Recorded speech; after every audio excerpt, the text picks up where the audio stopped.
The Serengeti Plains, East Africa. 1.3 million animals are about to embark on the most epic migration on Earth.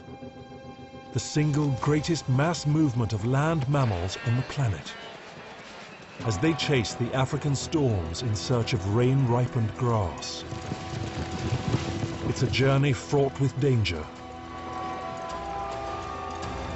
More meat-eaters hunt, kill, or scavenge these savannas than almost anywhere else in Africa. And whenever the herds arrive, they herald a frenzy of feeding unparalleled in nature. This is Africa's great wildebeest migration, as you've never seen it before. The halcyon days for Africa's predators.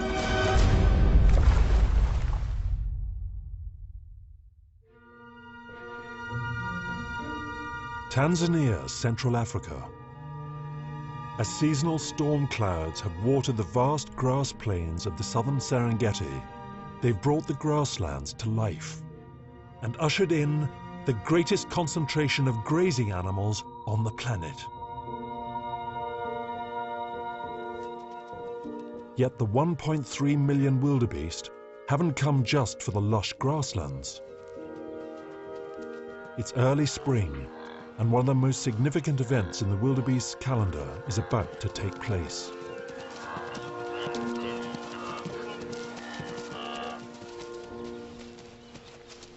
Wildebeest birth is a quick process. This is a dangerous time for both mother and her unborn calf. With one last push, a new runner joins the herd.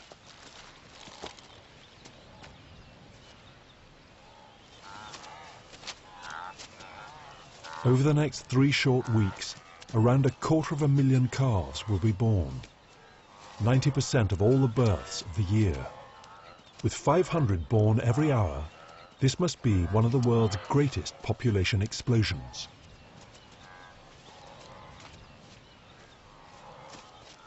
Wildebeest calves learn to stand faster than any other mammals. Their lives depend on finding their feet as quickly as possible.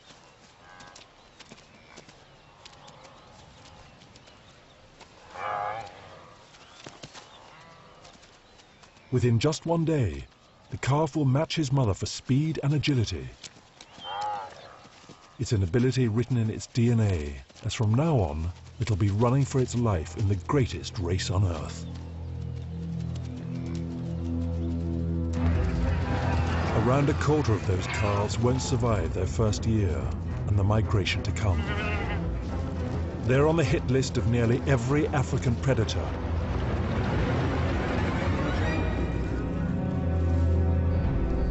Many calves don't even make it to the start of the great race. This calf probably suffocated on its first and final journey into the herd.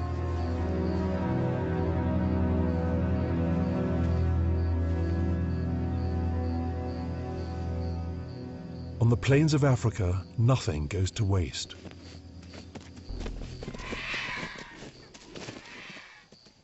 With a wingspan of 2.5 meters, the lappet-faced vulture is the largest scavenger here.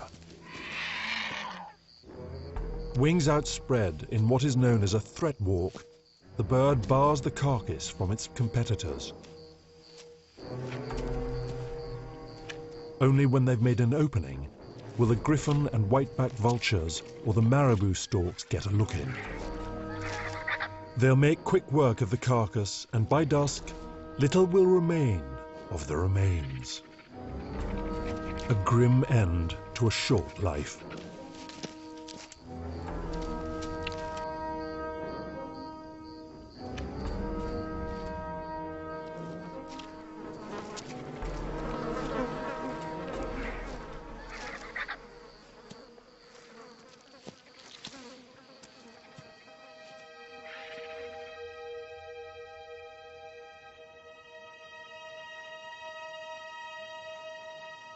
The diffuse light of dawn reveals another tragedy.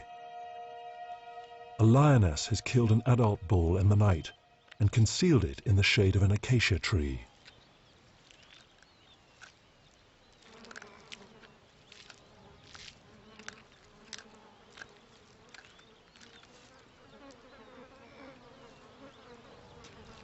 It's no coincidence that the lions of the shortgrass plains in the southern Serengeti choose this time to raise their young too.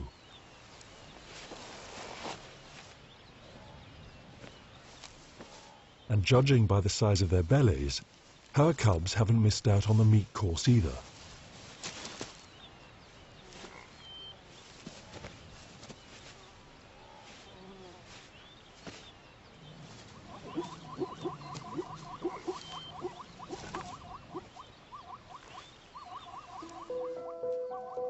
The mother wildebeest now form nursery herds where the calves can learn to play. Play is good practice for the migration to come. But they never stray too far from their mothers. A wildebeest calf is reliant on its mother for food, protection, and guidance throughout its first year.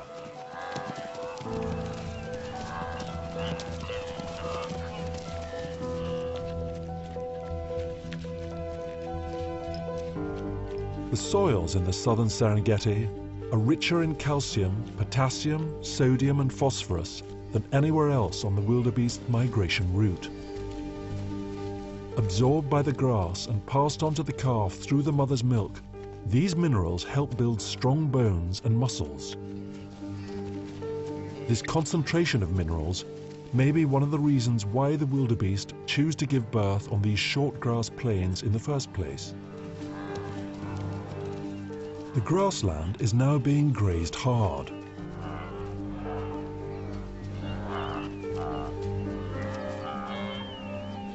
And the byproduct is something that one enterprising animal has evolved to exploit.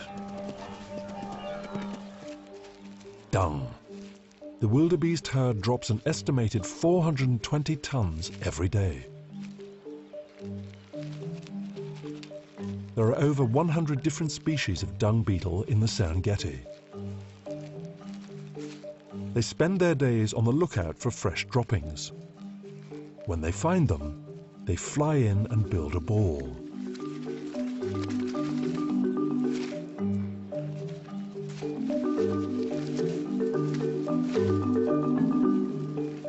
Standing on its head, it'll roll the dung away with its back legs. These amazing animals move up to 75% of all the dung dropped on the Serengeti, and 20% of the soil here is fertilized by buried balls. An underground larder of food for the beetle and its grubs. Though it seems a smaller beetle is intent on stealing from its rival's ball. Without dung beetles, the Serengeti would quickly become unlivable.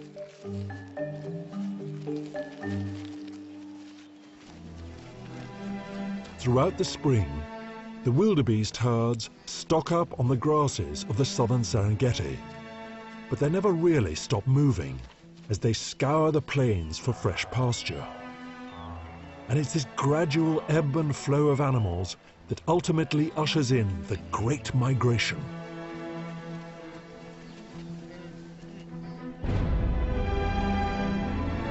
There is no set start time and no set route, but gradually an incredible 90% of all the grazing animals that once filled the short grass plains of the south move on.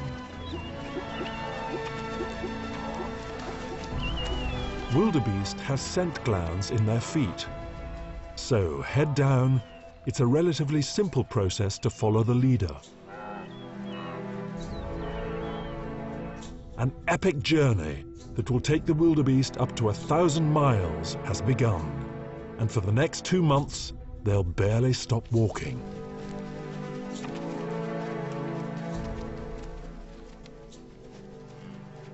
It's now midsummer, and after 60 days on the move, the animals have reached a turning point in their migration.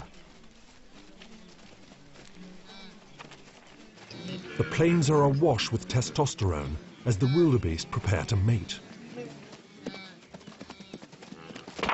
Charging at full speed, the bulls butt heads and establish their dominance.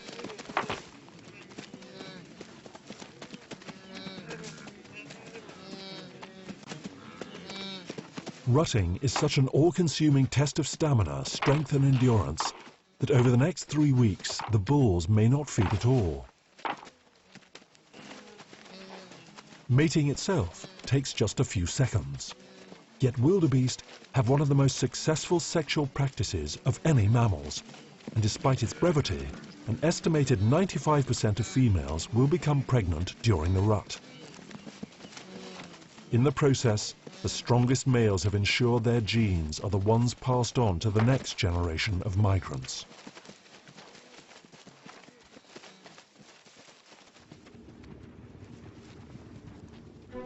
The wildebeest migration around Africa's Serengeti is the most awe-inspiring natural event on the planet. 1.3 million animals on an endless march. It's now late summer, and the wildebeest have reached the northern border of Tanzania, gateway to the lush grassland of Kenya's Masai Mara. But one obstacle lies in their path: the mighty Mara River. There are no easy fording points here. The water, flooded rapids, deep, fast-flowing and filled with crocodiles.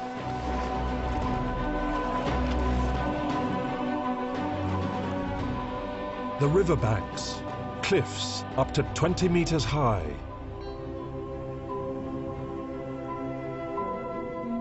It's a seemingly impenetrable barrier, and for many days the herds amass on the bank.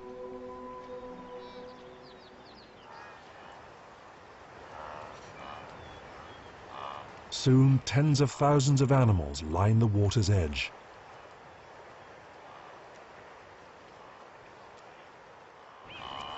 As pressure on the bank continues to build, there's nowhere left to run. The animals jostle for space and a calf is pushed over the edge. The rest follow and the stampede is on.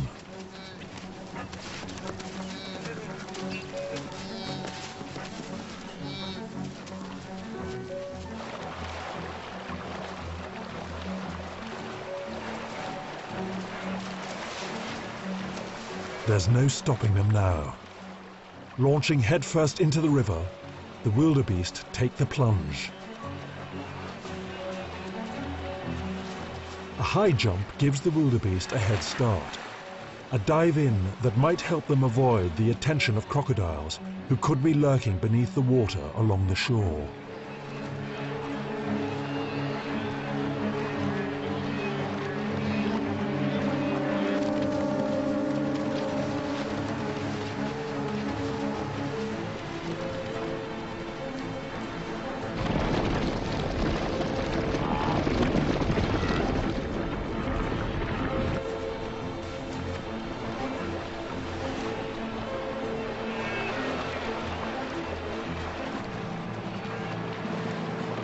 The current is powerful, and the herd are pushed downstream. But wildebeest are strong swimmers, with the vigor to make it across.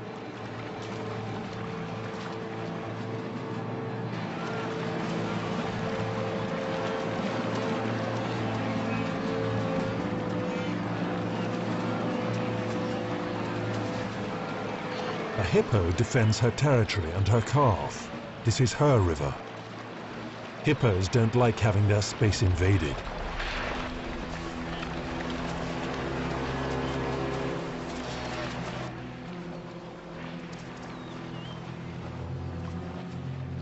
Bigger threats lurk beneath the surface.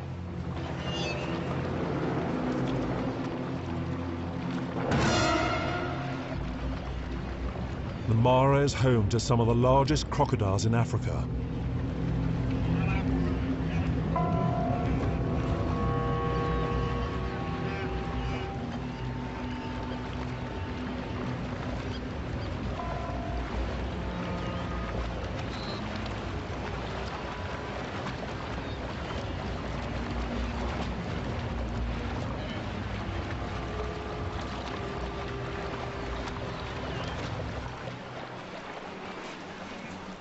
The front runners of the herd have now reached the other side. But the bank is rock and as slippery as ice. It's turning treacherous and the animals struggle to make it up.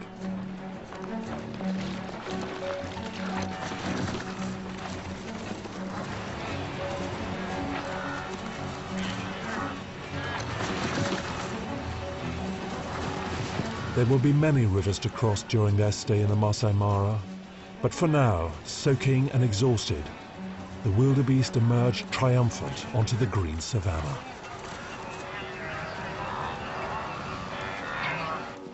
This is what they've been marching for, a promised land, nirvana for African wildlife.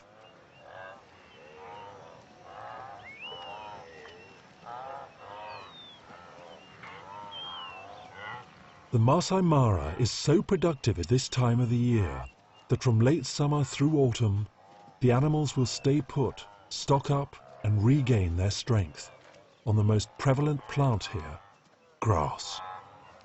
Each grazer has evolved its own way of feeding on it, and the Mara's predators have evolved their own ways of hunting them.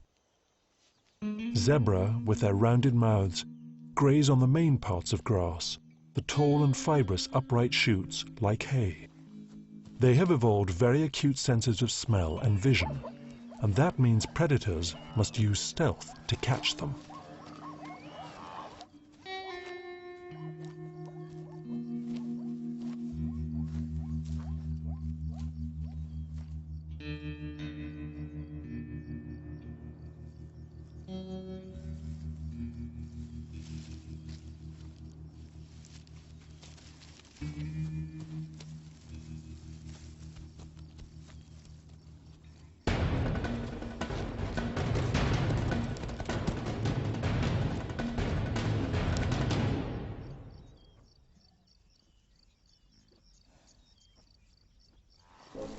Wildebeest don't compete with zebra for food. They use their flat, wide mouths to graze deeper and on finer shoots, cutting the grasses off right at ground level. Around 150,000 Thomson's gazelle complete the migration each year alongside the wildebeest. They don't compete with the larger grazers for food because with their delicate mouths they can fish out the shoots the others leave behind. Their small size does make them appealing prey though, and one of Africa's big cats has evolved its own way of catching them.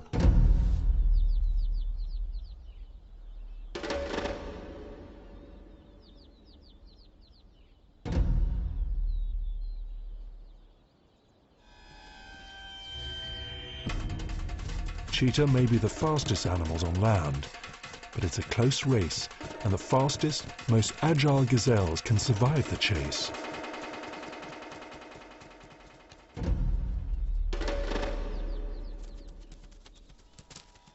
Stotting, or leaping into the air, is a way for other gazelles to tell the cheetah they've seen it too, so there's no point in pursuing them. Gazelle calves could never outrun a cheetah, so instead they lie down, lie still, and hide in the grass. It doesn't always work.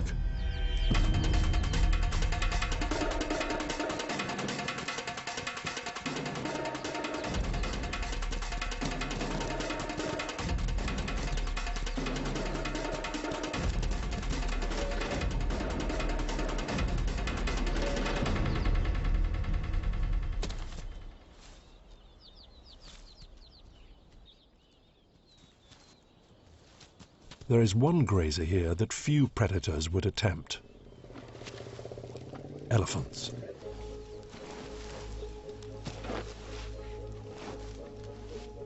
They'll use their feet to kick up great clods of grass, brushing the soil away before eating the plants, roots and all. The Mara's grazers coexist thanks to the different ways they feed, and the result is perhaps the most diverse assemblage of large animals on the planet.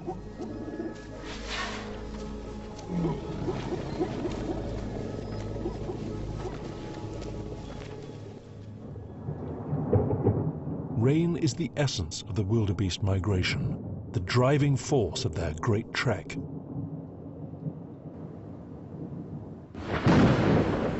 The Masai Mara receives more rain than anywhere else en route, averaging over 1 meter per year. Most of that water falls in the 3-month period when the migration is in town. This is the Mara's wet season. A single thunderstorm can bring over 5 centimeters of water, their little shelter, so the animals line up, facing away from the deluge.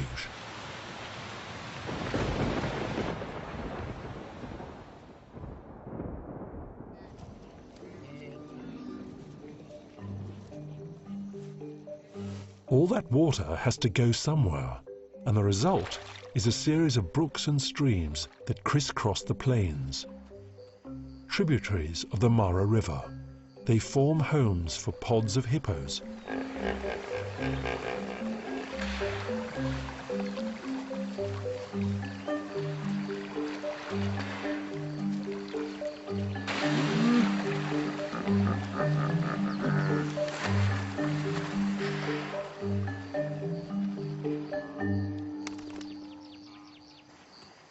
Although not as fast-flowing, wide or deep as the mighty Mara, for the wildebeest approaching water like this, the Talik River is always risky. There's safety in numbers, so the herd waits to reach critical mass before crossing. They graze, oblivious to the danger on the other bank. Lions. Urged on by instinct, a few animals take their first tentative steps across the water.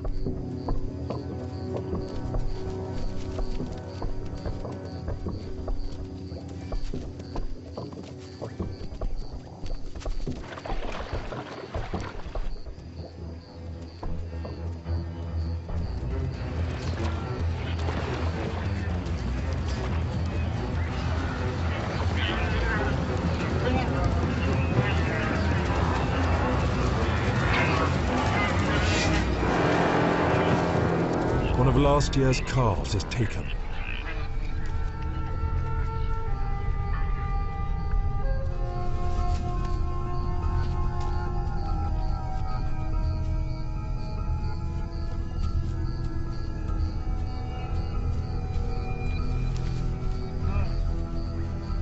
This truly is nature, red in tooth and claw.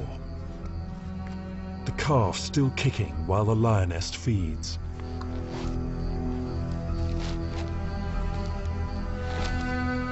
Finally, a death grip to the muzzle, and the wildebeest is suffocated out of his misery. The herd run on. They can never be sure whether there are other lions in the area.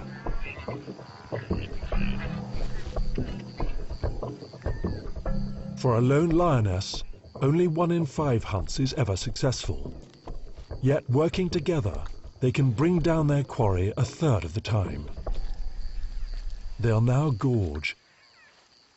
They'll consume up to a quarter of their own body weight in flesh in one sitting. They must eat fast. In lion society, it's the king that rules, and the male and the rest of the pride are not far behind.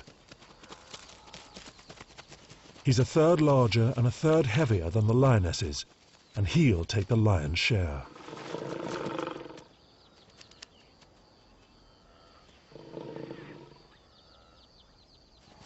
Only when the male's finished feeding will they return to the carcass.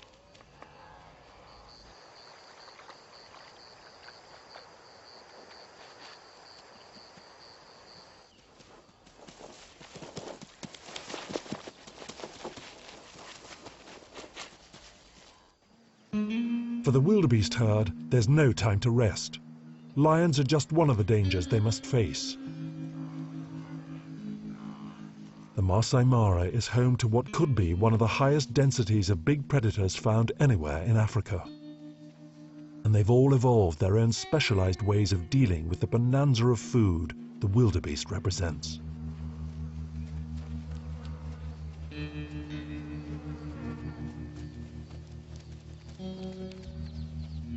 Cheetahs.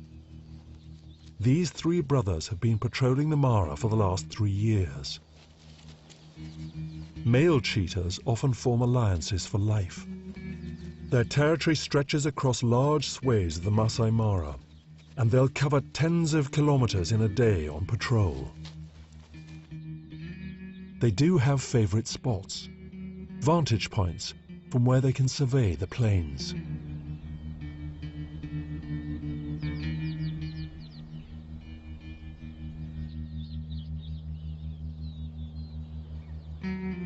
Here they'll rest and leave scent markings and droppings on promontories, signposts telling other cheetahs they're in the area.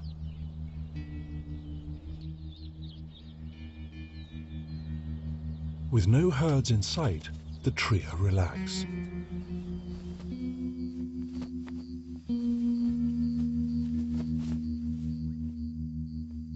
As the sun sets over the Mara, other predators are on the prowl.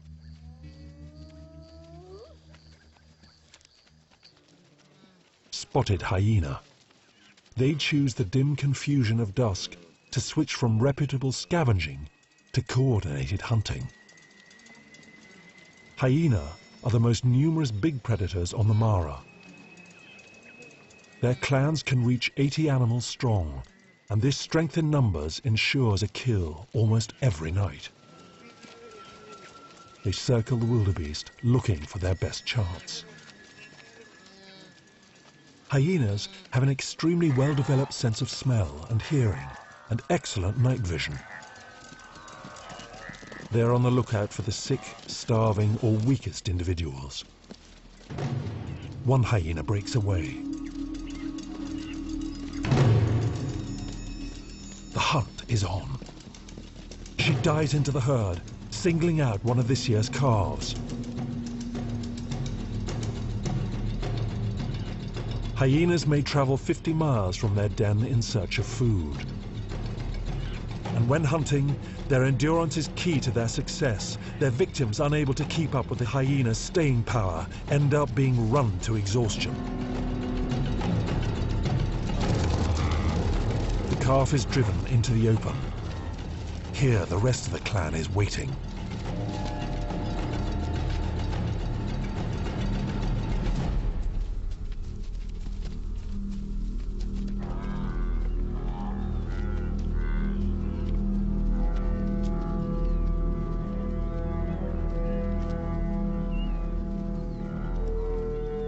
Hyenas have the strongest bite of any mammals and can easily chew their way through solid bone.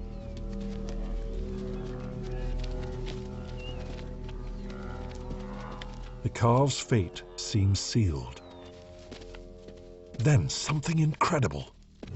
A hyena from a rival clan bears down on the prey. The pack breaks away.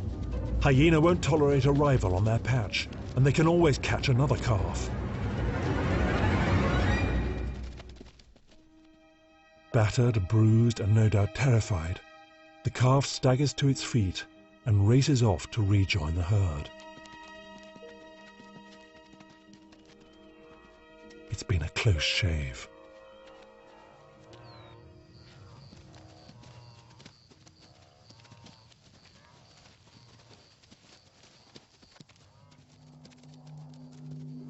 The early morning light of dawn reveals the hyena were lucky in the night. They managed to bring down another wildebeest calf.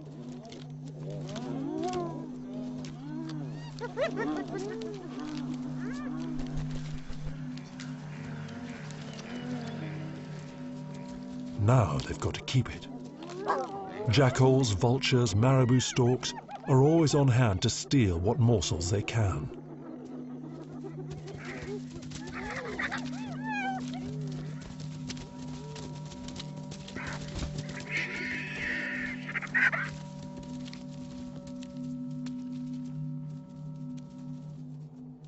But there are bigger scavengers on the lookout this morning. A young male lion. His pride hasn't been so successful, and they're hungry.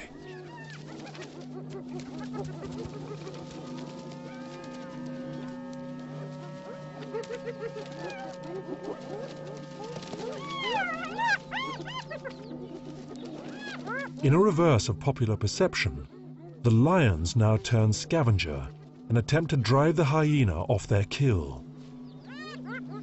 It's a standoff.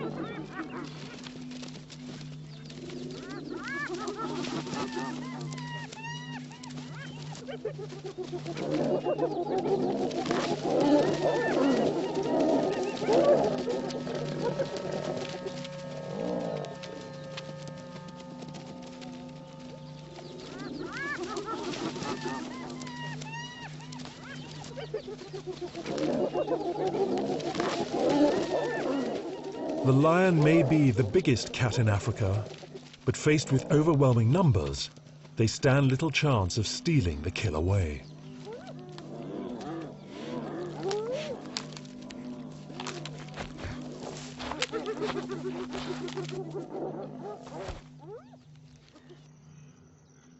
The three male cheetahs haven't moved far from their vantage point in the night, and they're hungry.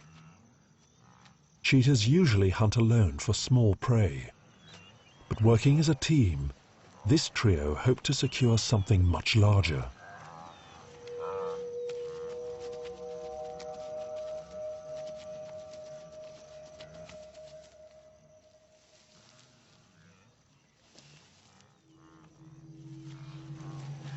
The herd edges ever closer to the cheetahs. The three crouch down like runners on the starting blocks, hiding in the just long enough grass. Heads down, waiting for the wildebeest to approach. The cats play cat and mouse on a large scale. A waiting game, they hope. Lie still, lie hidden, keep watching, and let the prey come in.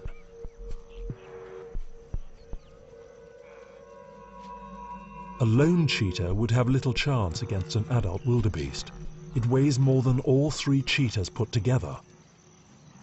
So teamwork is the only way to success. The wildebeest come within range, the cheetah ready for the sprint.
It may have looked chaotic, yet slowed down, the hunt had almost military-like precision.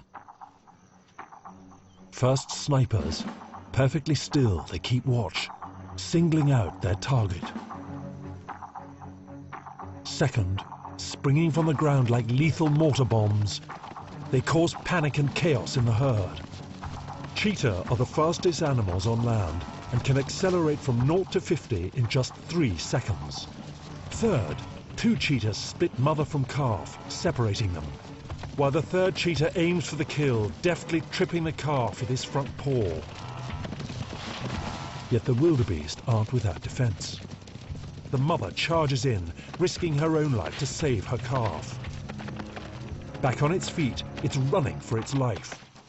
The second and third cheetah now return, once more separating the wildebeest and isolating the calf. To aid its sprint, the cheetah's feet are equipped with blunt claws that act like spikes on running shoes. Unique amongst all cats, the claws can't be retracted into a sheath. Instead, they're always out and ready to run. And game over. Once the prey is on the ground, its fate is sealed. Death by asphyxiation. Cheetahs may be the fastest animals on land, but there's a drawback to that speed. It raises their body temperature to near fatal limits, as muscles produce heat 60 times that of a cheetah at rest. Panting helps the cats cool off.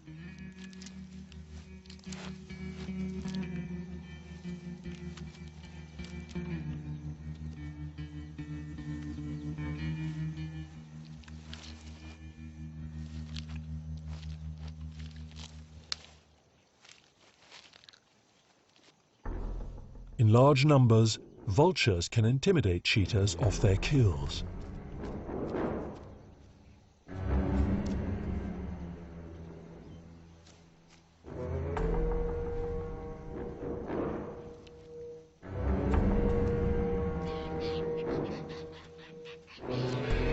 Having had their fill, they'll move off in search of water and shade.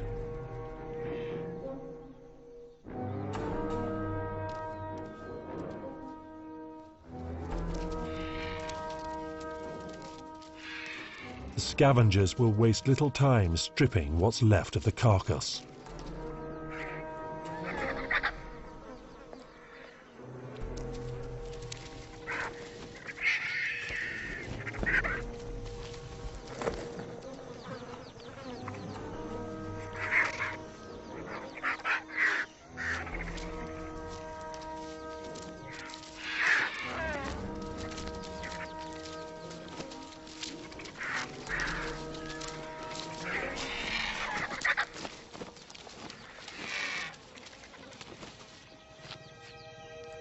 The cats pause to clean off the blood of victory.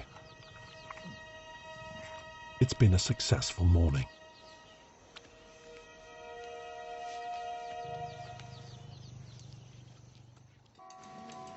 Wildebeest are built to walk, and the truth is, their migration never really ends. Instead, they track a path around the Serengeti in pursuit of Africa's rain-ripened grass. And as the seasonal rains move south, the herds must follow. And that means once again crossing the Mara River. Year after year, the wildebeest have chosen one spot to cross as they leave the Masai Mara. The most direct route south. Getting restless, agitated, they start to approach the water.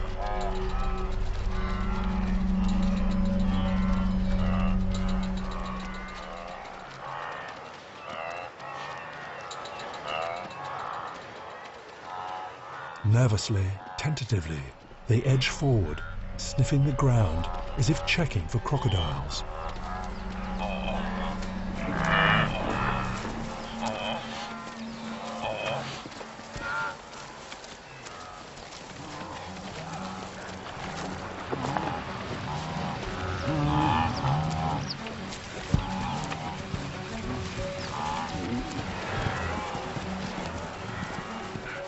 The zebra are first to go in.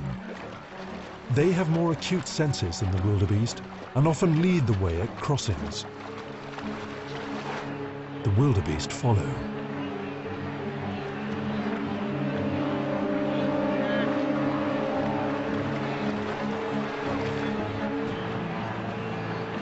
This is what the crocodiles had been waiting for. They seem to select particular animals. Those at the edge of the herd are favorite. Like torpedoes, they home in on the weak, injured or young calves. Their strategy, use their own body weight to drag their unfortunate victims under and drown them.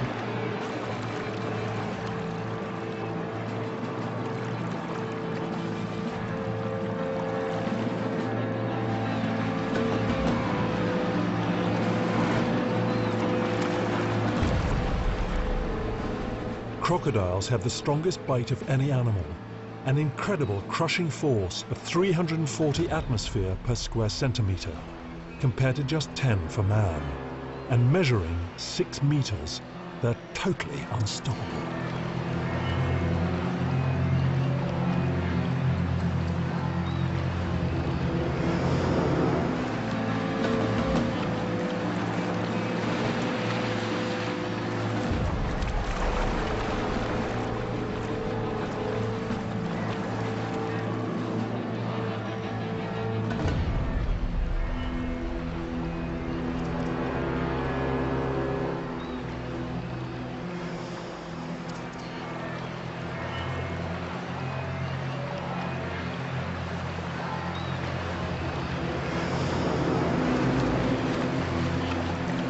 The calf's oblivious to the danger until it's too late.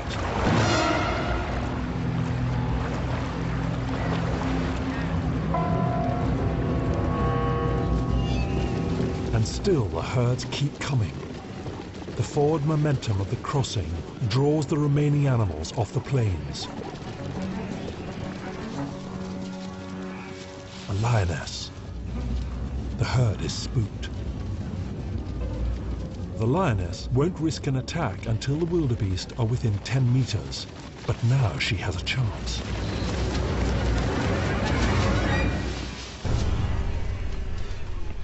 The calf is taken down and dragged into the scrub.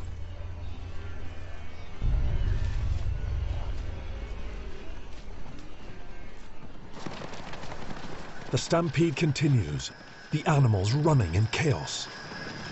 Like a shoal of fish, wildebeest seem to know that the middle of the herd is the safest place to be and jostle for safety.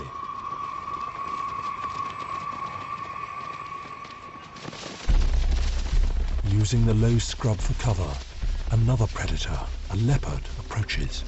Leopards are stealth hunters, masters of surprise. Ambush is their way of life, and chaos their best chance.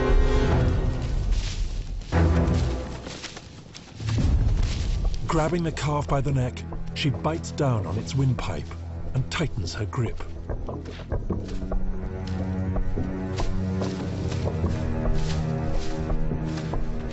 At 45 kilos, she weighs a little less than the calf, but she's much, much stronger and more agile. She uses her body weight to grapple the calf to the ground.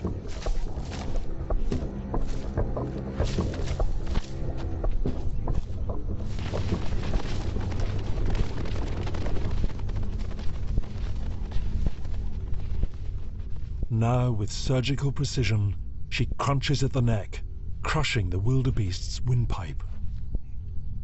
And with a turn of her head, she blocks the airways.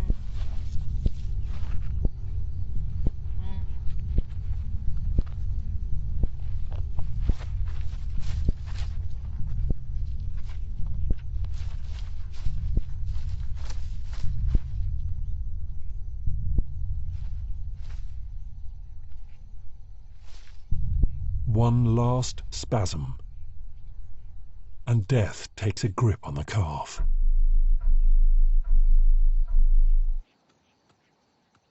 Leopards are among the smallest members of the big cat family, so to prevent her kill from being taken by lions, hyena, or other scavengers, she now drags it away to a safe hiding place near the river.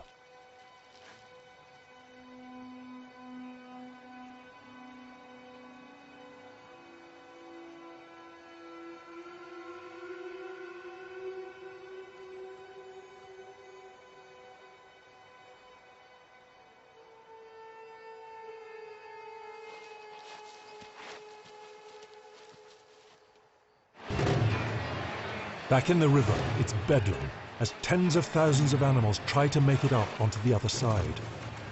The banks are steep and slippery, and there are few places where the animals can make it out.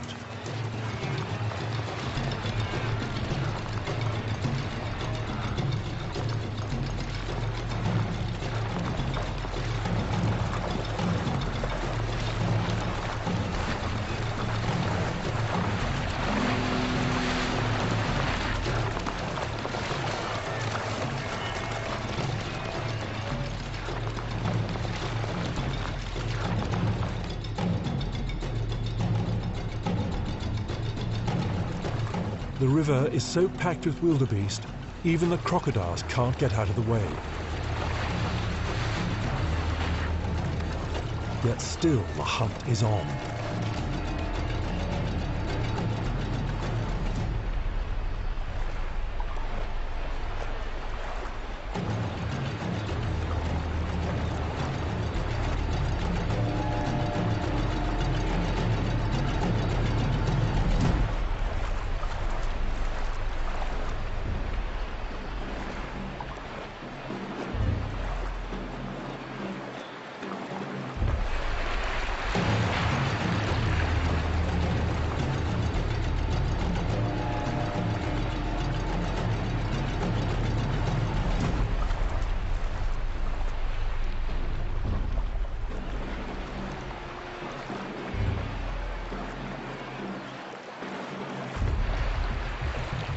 The zebra herd have made it across.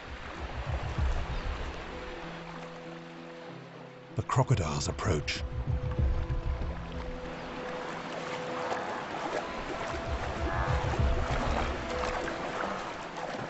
One zebra panics and tries to head downstream, but there's no way out down there.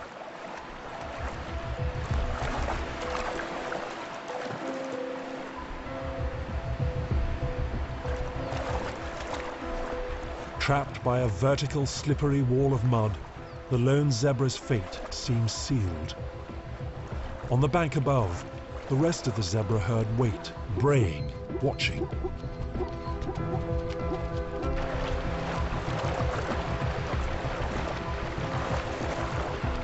A fallen tree blocks the zebra's path. The water's deep, it's tired, it can barely keep its head above the surface. In just a few days of river crossings, over 10,000 animals can die. Most are not taken by the lions, leopards or crocs. They're trampled on, drowned, or simply die of exhaustion, trying to find their way out of the water. Then somehow, the zebra finds a way through and up the bank to the waiting herd.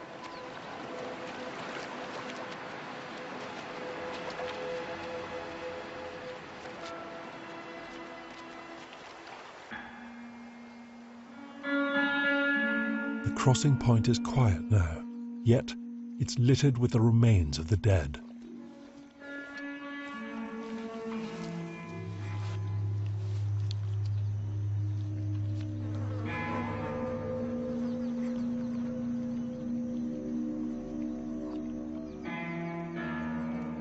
The predators feed on the spoils. This may be the last easy meal they'll have until the herds return in a year's time.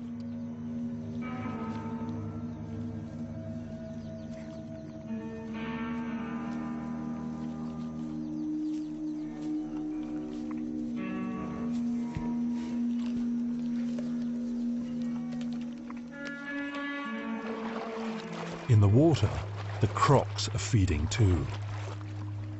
Crocodiles have no chewing teeth, so they work together, taking it in turns to hold the carcass or rolling to rip off chunks of flesh. They'll swallow it whole. A crocodile's stomach acid is one of the strongest found in any animal, strong enough to dissolve bone. And they can consume half their own body weight in food in one sitting. They'll make do with fish for the rest of the year. Now the wildebeest have gone back south. On the bank above, the cub has joined the leopard mother.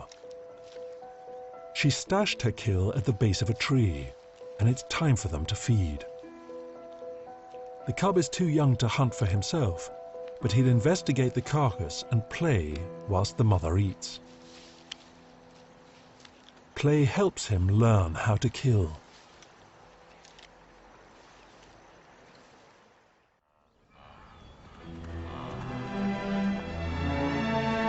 The herds have started their long march south, back to their birthing grounds on the short grass plains in the southern Serengeti.